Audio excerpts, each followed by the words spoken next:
Lantas pemirsa, seperti apa kondisi terkini di gedung MK pasca putusan terkait syarat pencalonan pilkada? Kita langsung bergabung dengan kontributor WTV, ada rekan Hidayat Azriel. Selamat sore Dayat, adakah konsentrasi massa pasca putusan MK yang mengubah aturan pilkada terlihat di lokasi Anda melaporkan saat ini? Ya, baik saja, selamat sore dan juga pemirsa WTV.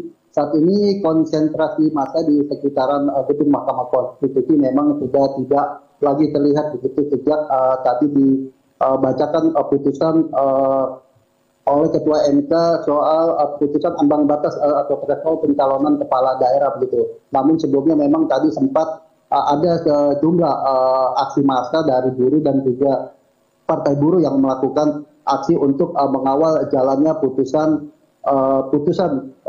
MK terkait ambang batas pencalonan kepala daerah begitu. Demikian saja.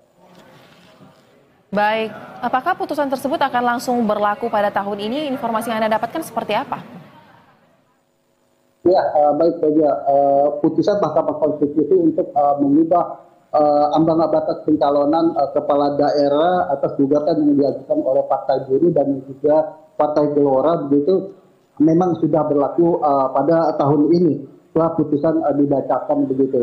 Sehingga berdasarkan dari putusan ini ambang batas syarat Jakarta kepala daerah di Jakarta maksud kami hanya 7,5% suara pada pileg sebelumnya begitu, sehingga memungkinkan partai politik yang tidak mencapai suara 20% atau yang tidak memiliki kursi untuk mengajukan calonnya sendiri begitu. Demikian saja.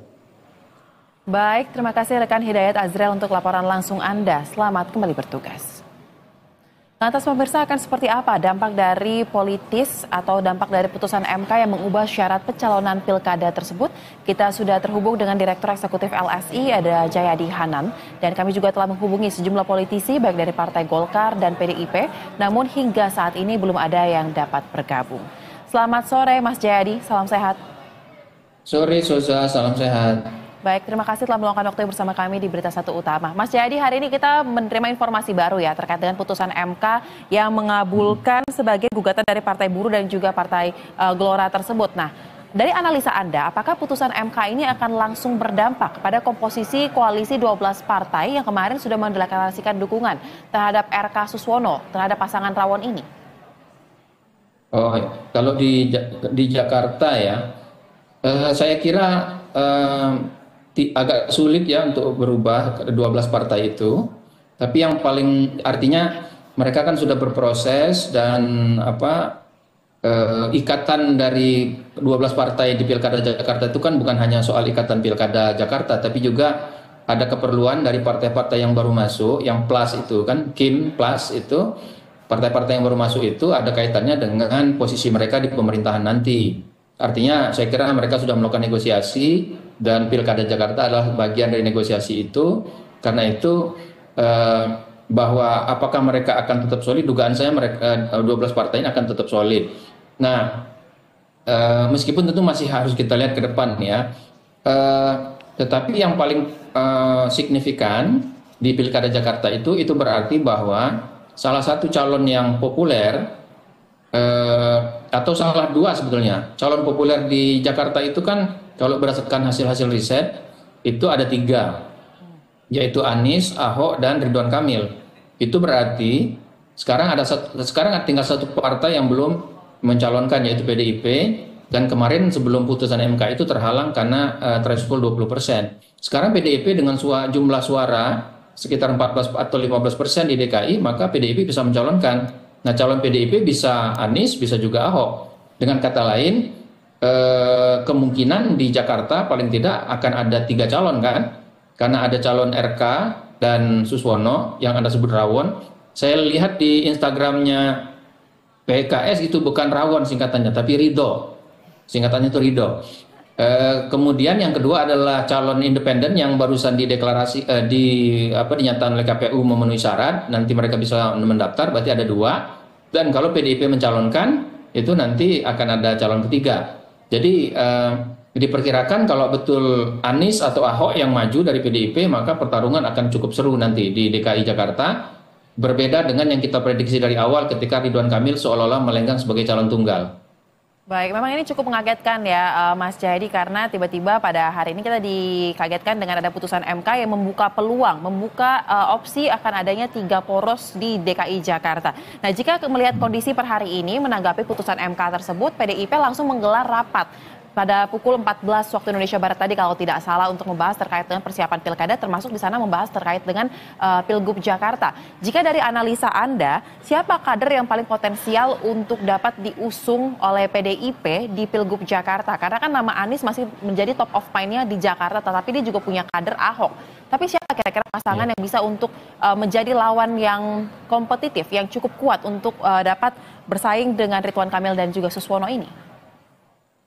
PDI Perjuangan hampir pasti akan mencalonkan satu paslon ya. Nah, pertanyaannya memang apakah Anies atau Ahok yang akan dicalonkan? Tapi memang kalau melihat dari apa yang disampaikan oleh PDIP selama ini, tampaknya sinyalnya lebih ke Anies. Dan saya kira itu masuk akal karena yang bisa menghadapi Ridwan Kamil cukup kompetitif, lebih baik Anies dibandingkan dengan Ahok ya. Itu satu. Yang kedua, tetapi Anies untuk memenangkan Pilgub DKI itu memerlukan dukungan tambahan, terutama dari para pemilih PDI Perjuangan. Karena itu PDI Perjuangan harus memasukkan kadernya untuk menjadi pendamping Anies supaya para pemilih PDI Perjuangan dapat dibujuk untuk mengikuti pilihan partainya. Yang biasanya PDI Perjuangan itu pemilihnya lebih loyal kepada pilihan-pilihan partainya. Tetapi dengan memasukkan salah satu kadernya, maka itu dapat membuat perolehan suara Anies bisa lebih luas, tidak hanya berada atau mempertahankan basis suara Anies yang selama ini ada. Kita tahu bahwa basis suara Anies dengan basis suara PDIP itu kan berbeda. Betul. Jadi dengan adanya calon dari PDIP, maka suara Anies kemungkinan bisa bertambah gitu. Apalagi mengingat dengan pindahnya PKS ke Ridwan Kamil, dan kita tahu bahwa para pemilih PKS itu banyak sekali yang menjadi pendukung Anies. Selama ini mayoritas pendukung PKS itu adalah pendukung Anies. Maka dengan adanya Suswono di Ridwan Kamil, ada kemungkinan suara Anies terutama yang ada di PKS bisa tergerus. Karena Anies memerlukan tambahan terutama dari PDI Perjuangan. Baik, jadi diperlukan calon wakil gubernur yang berasal dari PDI Perjuangan. Sementara ini yang disebut oleh PDI Perjuangan adalah Mas Hendi kan, Hendra Priyadi, mantan wali kota Semarang. Tapi apakah beliau yang maju, kita belum tahu. Baik, memang ada 2 nama antara Mas Hendi atau Rano Karno. Nah, dari antara 2 kader PDIP ini, menurut Anda, apakah ini merupakan pasangan yang kira-kira akan cocok untuk melengkapi kekuatan Anies untuk memperlebar skup suara dalam Pilgub Jakarta? Ya, saya kira akan lebih bagus kalau Anies didampingi oleh orang yang punya satu kekuatan personal, tapi sekaligus juga dia mampu menjadi magnet bagi para pendukung partai PDI Perjuangan. Nah, dalam konteks itu saya kira Rano Karno akan lebih menguntungkan secara elektoral bagi pemenangan Anies. Kenapa? Karena sebagai figur personal, Rano Karno sudah sangat dikenal. Dan di Jakarta, saya kira Rano Karno punya basis yang diharapkan cukup kuat. Pada saat yang sama, PDI kan punya kantong-kantong suara loyalis yang cukup kuat. Dan itu terbukti di pilkada kemarin, di pileg kemarin, PDI masih memperoleh posisi nomor 2 di Jakarta ya, setelah PKS gitu. Nah, kalau Mas Hendi ini memang kekuatan Mas Hendi hanya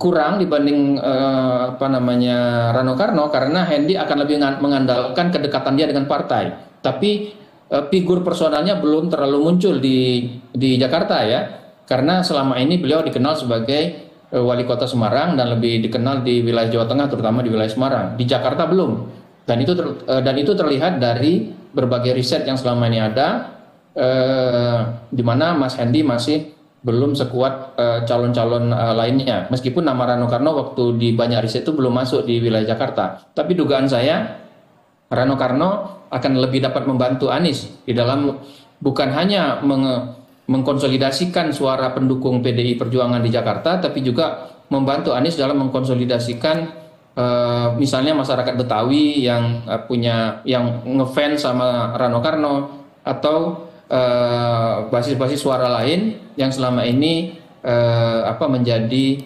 wilayah di mana Rano Karno dikenal secara cukup luas. Baik, jadi catatannya adalah ada beberapa faktor yang harus dihitung secara cermat oleh PDIP ya untuk menentukan siapa kader yang akan mendampingi atau akan menjadi cawagup jika nantinya memang benar akan mengusung Anies di Pilgub Jakarta. Terima kasih Mas Jayadi Hanan telah bergabung bersama kami di Berita Satu Utama. Salam sehat. Terima kasih.